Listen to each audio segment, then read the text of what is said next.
அன்பான பிதாவே, மேய்ப்பரு இரட்சகருமான இயேசு கிறிஸ்துவே, அன்றாடம் வழி நடத்தும் ஆவியானவரே, உமது பிள்ளைகளை எப்பொழுதும் நீர் ஆசீர்வதியும். உமது பிள்ளைகளை உம்மிடமாக நடத்துவதற்காக இந்த செய்திகள் கொடுக்கப்படுகின்றன. இன்றைய செய்தியிலே மாயக்காரர்களை பற்றி நாம் பேசப்போகிறோம்.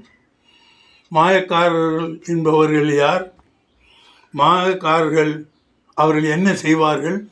அவருடைய செய்கையிலிருந்து இன்னைக்கு யார் மாயக்காரராக இருக்கான்னு நீ கண்டுபிடிச்சிக்கலாம். இயேசு கிறிஸ்து பூமியில் ஊழியம் செய்தபோது நியாயப்பிரமாணத்தின்படி நடப்பவர்களும் ஊழியம் செய்கிறவர்களும் இருந்த பரிசேயர், வேதபாரகர் இவர்களை பார்த்து, மாயக்காரரே உங்களுக்கு ஐயோ என்று சொல்வதை வேதத்தில் நாம் வாசிக்கிறோம். அநேக தடவை சொல்லுவார், மாயக்காரர் உங்களுக்கு ஐயோ, உங்களுக்கு ஐயோன்னா நீங்கள் தண்டிக்கப்பட போகிறீர்கள். இவர்கள் யூதர்களுக்குள் யூத மார்க்கத்திற்குள் வைராக்கியம் உள்ளவர்களாக இருந்தனர்.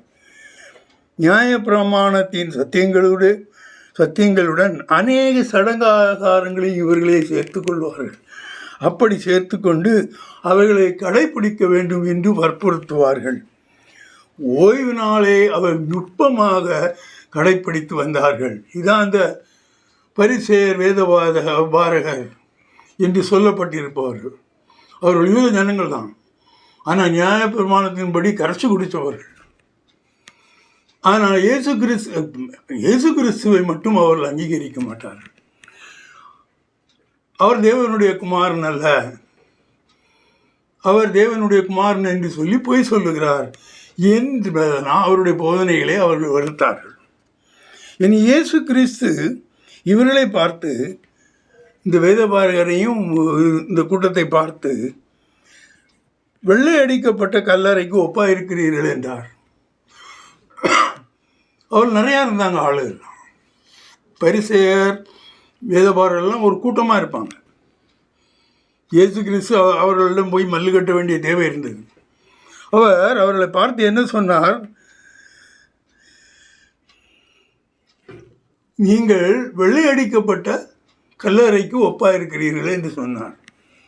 வெள்ளை அடிக்கப்பட்ட ஒரு கல்லறையை கட்டி, நாமும் நமது மூதாதையர் இறந்து போனால் அவர்களுக்கு நல்ல ஒரு கல்லறையை கட்டி அழகாக வர்ணமெல்லாம் பூசி, குறிப்பாக அவர்களுக்கு எந்த நிறம் நல்லதாக இருக்குமோ அதெல்லாம் பூசி ரொம்ப அழகாக வைத்திருப்போம்.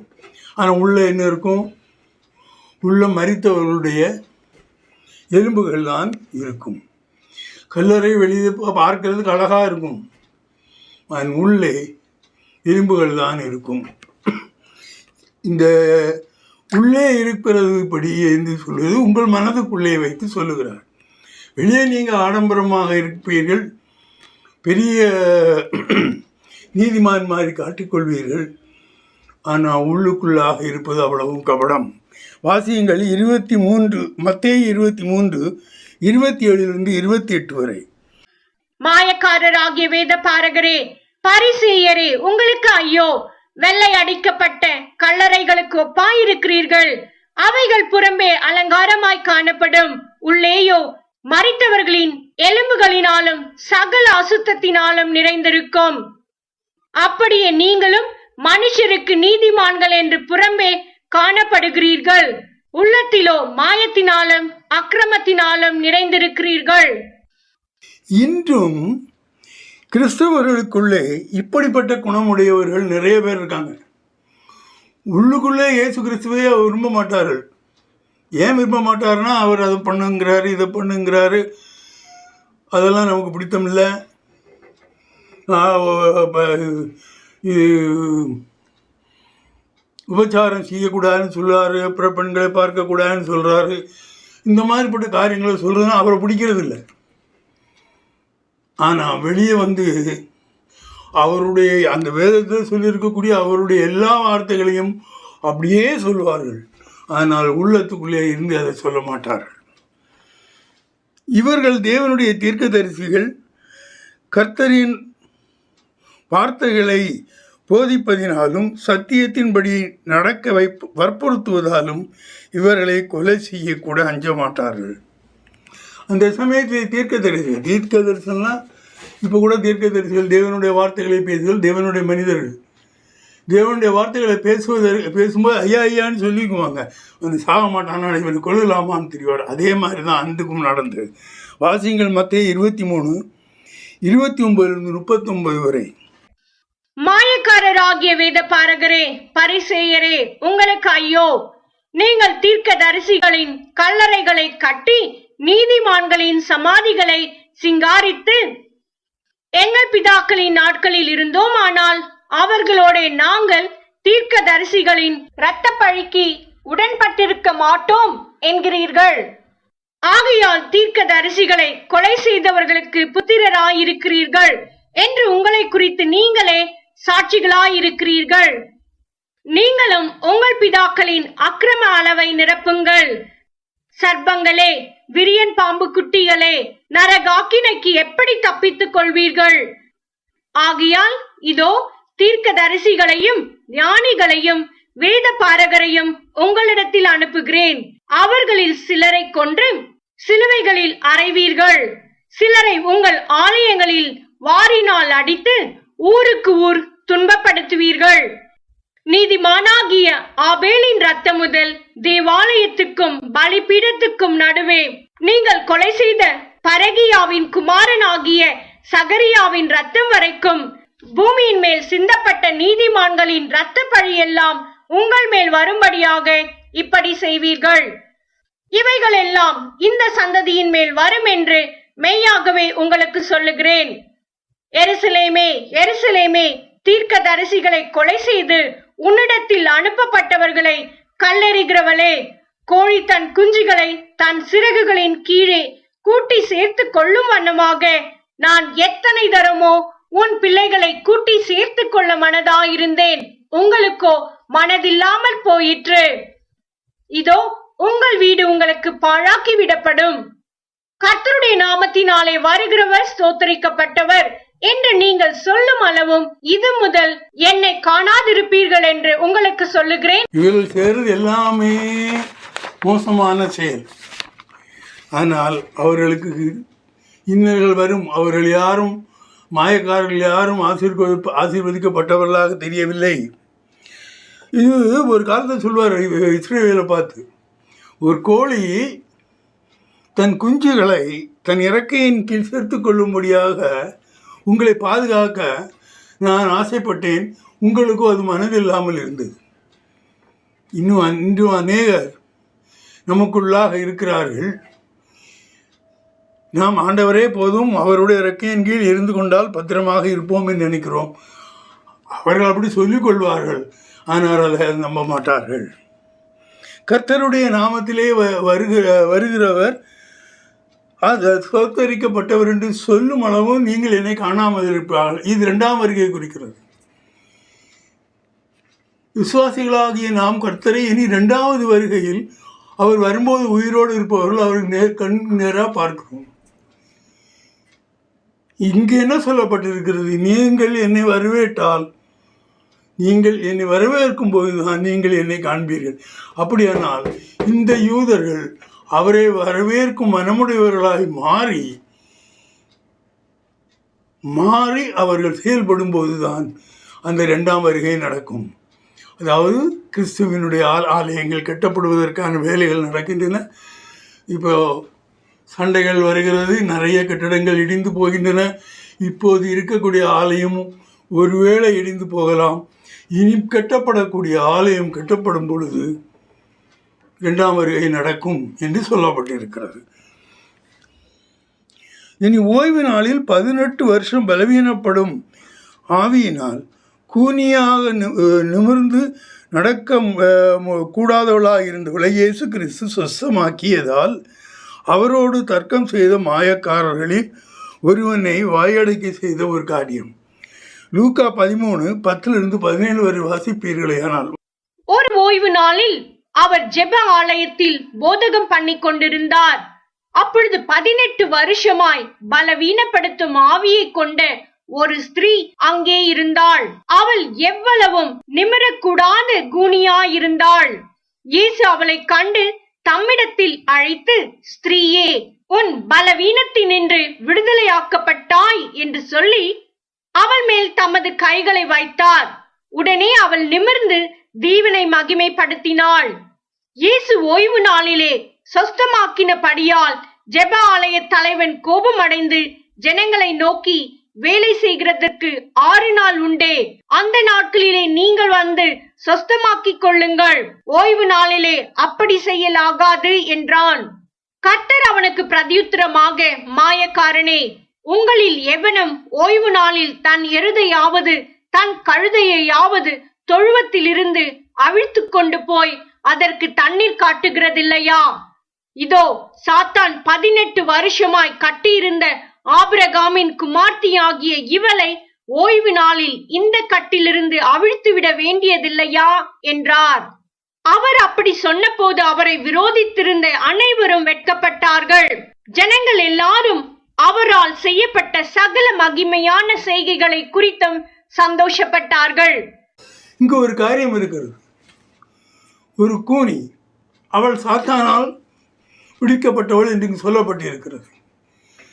அவளை எந்த மனுஷனையும் எடுத்து விட முடியாது. 18 வருஷமா இருக்கா.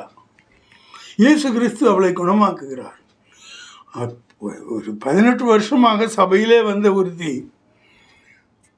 ஒரு சபையின் அங்கத்தினர் குணமாக்கப்படுகிறாள் என்று அந்த சபையினுடைய நிர்வாகி சந்தோஷப்பட்டிருக்க வேண்டுமே. அவன் படவில்லை. அவன் இதை நீ மற்றொரு நாள் பண்ணியிருக்கலாமே, ஏன் நீ ஓய்வு நாளில் பண்ணினாய்? அதான் அவர் சொல்கிறார், ஓய்வு நாளுக்கு நான் தான் ஆண்டவர், நானே பண்ணினேன்னா பிறகு அதை பற்றி நீ கொஸ்டின் பண்ணலாமா? இதிலிருந்து அந்த மாயக்காரருடைய மனம் எப்படிப்பட்டதாக இருக்கிறது என்பதை இங்கு வெளிப்படுத்துகிறார்.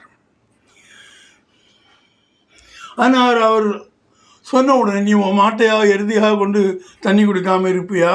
இந்த மாதிரிப்பட்ட உனக்கு வீட்டில் யாரும் அடிபட்டா எடுத்துகிட்டு டாக்டர்கிட்ட போக மாட்டியா? ஓய்வு நாளில் போக மாட்டியா? இப்படிப்பட்ட காரியங்களை அவர் சொன்ன பொழுது அவங்க இருந்தவர்கள் மனதில் குத்தப்பட்டவர்களாக இருந்தார்கள். அந்த ஓய்வு நாள்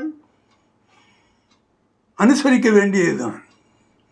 ஆனால் நாம் இருக்கக்கூடிய சூழ்நிலைக்கு ஏற்றவாறு நாம் நடந்து அந்த தேவனுடைய அந்த கட்டையை பின்பற்ற வேண்டும். இனி வேதபாரகரும் பரிசேயர்களும் இயேசுவின் கிரியைகளை குறை கூறி வந்தார்கள். அவர்கள் உதட்டளவில் இயேசு கிறிஸ்துவின் மகிமையை படுத்தி அவருடைய உபதேசங்களை விட்டு மனிதர்களின் கற்பனைகளை உபதேசிக்க செய்தார்கள். மத்தேயு 15:1-9 வரை வாசிப்பீர்களே. ஆனால் அப்பொழுது எருசலேமிலிருந்து வந்த வேதபாரகரும் பரிசேயரும் இயேசுவினிடத்தில் வந்து, உம்முடைய சீஷர்கள் முன்னோர்களின் பாரம்பரியத்தை ஏன் மீறி நடக்கிறார்கள்? கை கழுவாமல் போஜனம் பண்ணுகிறார்களே என்றார்கள். அவர்களுக்கு அவர் பிரதியுத்தரமாக, நீங்கள் உங்கள் பாரம்பரியத்தினாலே தேவனுடைய கற்பனையை ஏன் மீறி நடக்கிறீர்கள்? உன் தகப்பனையும் உன் தாயையும் கனம் பண்ணுவாயாக என்றும், தகப்பனையாவது தாயையாவது நிந்திக்கிறவன் கொல்லப்பட வேண்டும் என்றும் தேவன் கற்பித்திருக்கிறாரே. நீங்களோ எவனாகிலும் தகப்பனையாவது தாயையாவது நோக்கி, உனக்கு நான் செய்யத்தக்க உதவி எது உண்டோ அதை காணிக்கையாக கொடுக்கிறேன் என்று சொல்லி தன் தகப்பனையாவது தன் தாயையாவது கனம் பண்ணாமற் போனாலும் அவனுடைய கடமை தீர்ந்ததென்று போதித்து உங்கள் பாரம்பரியத்தினாலே தேவனுடைய கற்பனையை அவமாக்கி வருகிறீர்கள். மாயக்காரரே, உங்களை குறித்து இந்த ஜனங்கள் தங்கள் வாயினால் என்னிடத்தில் சேர்ந்து தங்கள் உதடுகளினால் என்னை கனம் பண்ணுகிறார்கள். அவர்கள் இருதயமோ எனக்கு தூரமாய் விலகி இருக்கிறது. மனுஷனுடைய கற்பனைகளை உபதேசங்களாக போதித்து வீணா எனக்கு ஆராதனை செய்கிறார்கள் என்று ஏசாயா தீர்க்கதரிசி நன்றாய் சொல்லியிருக்கிறான் என்றார். தெளிவாக அவர் இதில் மாயக்காரர்களே வெளிப்படுத்துவார். மாயக்காரர்களே, உங்களை குறித்து இந்த ஜனங்கள் வாயினால் என்னிடத்தில் சேர்ந்து தங்கள் உதடுகளினால் என்னை கனம் பண்ணுகிறார்கள். அவர்கள் இருதயமோ எனக்கு தூரமாக இருக்கிறது அப்படின்னு சொல்கிறார். நீங்கள் மனுஷருடைய கற்பனைகளை உபதேசம் தேவனுடைய உபதேசமாக நீங்கள் பிரசங்கம் பண்ணுகிறீர்கள் என்று சொல்லுகிறார்கள். சில இடங்களிலே பைபிள் உள்ள அந்த கருத்து, அந்த உபதேசங்களை விட ஒருவேளை மேலான பதவியில் இருக்கக்கூடிய சொல்லியவர்களுடைய கருத்து சபைகளிலே பிரசங்கிக்கப்படுவது உண்டு, இன்றும் உண்டு, நான் பார்த்திருக்கிறேன். ஆனால் நல்ல காரியங்கள் பண்ணுங்கள். ஆனால் இயேசு கிறிஸ்துவினால் தேவனால் கொடுக்கப்பட்ட கட்டளைகளை நீங்கள் மாற்றிவிடக்கூடாது. அந்த கட்டளையை சொல்ல வேண்டும். நல்ல காரியங்கள் நமது சீனியரால், நல்ல காரியங்கள் பெரிய மனிதர்களால் சொல்லும் பொழுது அதையும் ஏற்றுக்கொள்ள வேண்டும். அது தேவனால் கொடுக்கப்பட்ட கட்டளைகளுக்கு எதிர்மாறான இருக்கக்கூடாது. இனி கள்ள தீர்க்கதரிசிகளும் கள்ள போதகர்களும் இப்பொழுது இருக்கக்கூடியவர்கள் பரவலாக இருக்கிறார்கள். அவர்கள் அநேக காரியங்களை சபையிலே சேர்ந்து செய்கிறார்கள். வேதங்களை புரட்டுகிறார்கள். அந்த எதற்காக அவர் செய்தார் என்று அந்த அர்த்தத்தை மாற்றி சொல்லுகிறார்கள். அது மட்டுமல்லாமல் சபைகளிலே குழப்பத்தை உண்டாக்கி அதிலிருந்து அந்த மந்தையிலிருந்து ஆடுகளை பிரித்து வேறு மந்தைக்கு கொண்டு சேர்ப்பதாகவும் சில காரியங்கள் இங்கு சொல்லப்படவில்லை, ஆனால் நாம் கேள்விப்பட்டிருக்கிறோம். வாசியுங்கள் 2 பேதுரு 2:1-5. கள்ள தீர்க்கதரிசிகளும் ஜனங்களுக்குள்ளே இருந்தார்கள், அப்படியே உங்களுக்குள்ளும் கள்ள போதகர்கள் இருப்பார்கள். அவர்கள் கேட்டுக்கு ஏதுவான வேத புரட்டுகளை தந்திரமாய் நுழைய பண்ணி தங்களை கிரயத்துக்கு கொண்ட ஆண்டவரை மறுதலித்து தங்களுக்கு தீவிரமான அழிவை வருவித்துக் கொள்ளுவார்கள். அவர்களுடைய கெட்ட நடக்கைகளை அநேகர் பின்பற்றுவார்கள். அவர்கள் நிமித்தம் சத்திய மார்க்கம் தூஷிக்கப்படும். பொருளாசையுடையவர்களாய் தந்திரமான வார்த்தைகளால் உங்களை தங்களுக்கு ஆதாயமாக வசப்படுத்திக் கொள்ளுவார்கள். பூர்வ காலம் முதல் அவர்களுக்கு விதிக்கப்பட்ட ஆக்கினை அயர்ந்திராது, அவர்களுடைய அழிவு உறங்காது.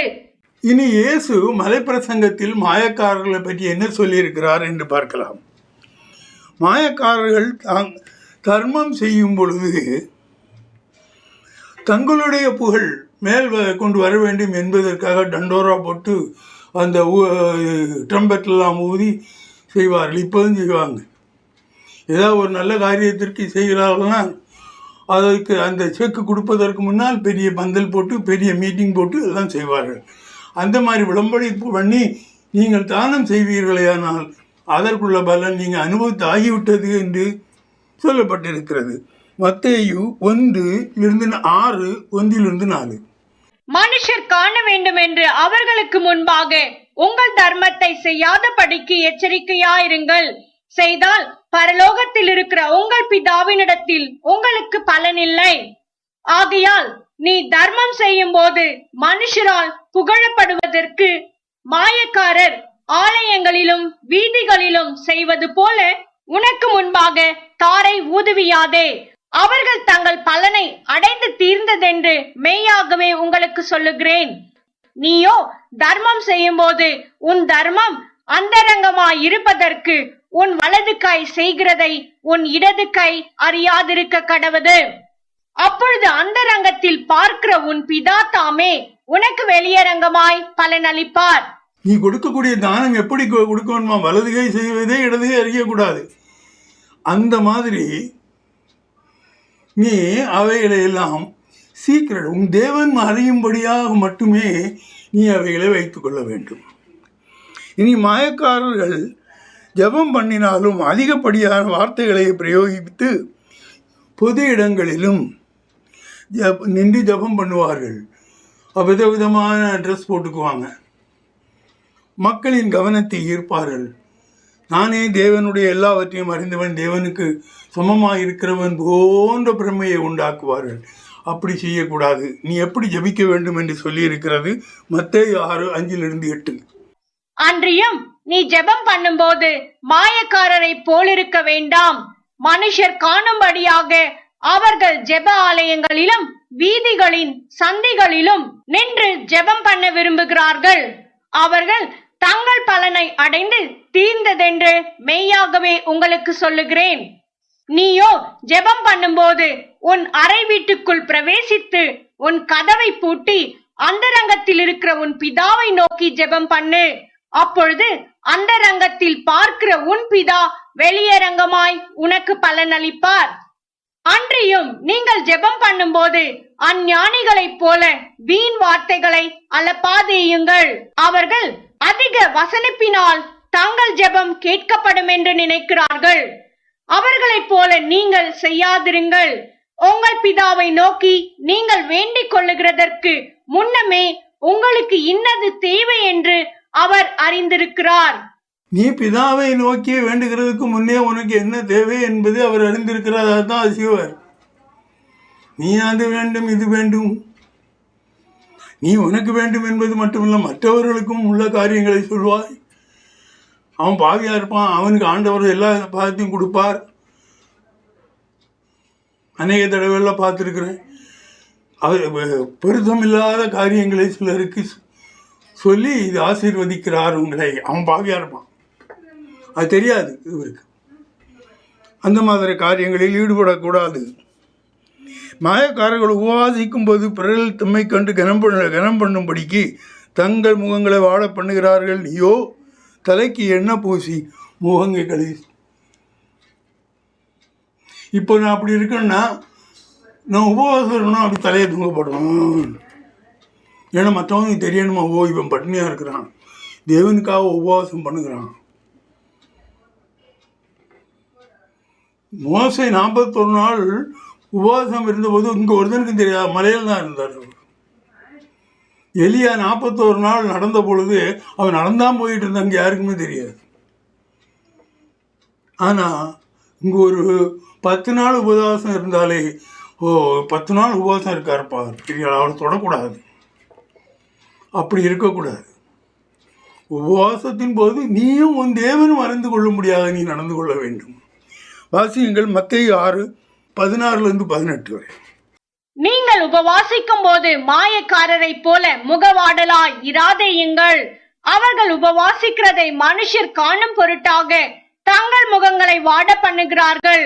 அவர்கள் தங்கள் பலனை அடைந்து தீர்ந்ததென்று மெய்யாகவே உங்களுக்கு சொல்லுகிறேன்.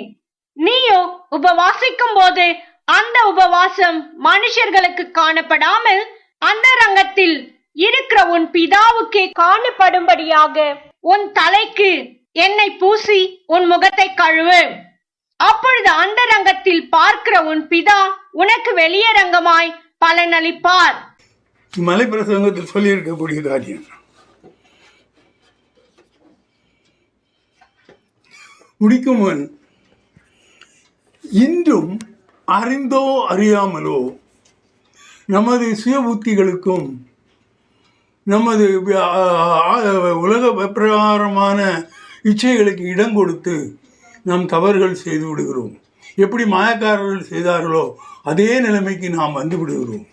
இப்படிப்பட்ட நிலைமை உங்களுக்கு சேருமானால் உடனே முழங்கால் பலியிட்டு ஆண்டவனை நோக்கி, ஆண்டவரே நானும் மாயக்காரன் ஆகிவிட வரக்கூடாது, என்னை மன்னியும், என்னை நல்ல பாதையிலே நடத்தும் என்று நீங்கள் அவரை நோக்கி விண்ணப்பீர்களேயானால் எவ்வளோ இலகிய மனமுள்ள தேவன் அவர் உங்களுக்கு நிச்சயமாக செய்வார். இப்படிப்பட்ட காரியங்களை அவர் செய்ய போவதற்காக உங்களை நல்வழிப்படுத்துவதற்காக அவருக்கு கோடான கோடி ஸ்தோத்திரம் செலுத்துகிறேன். அன்பான பிதாவே, ஆமீன்.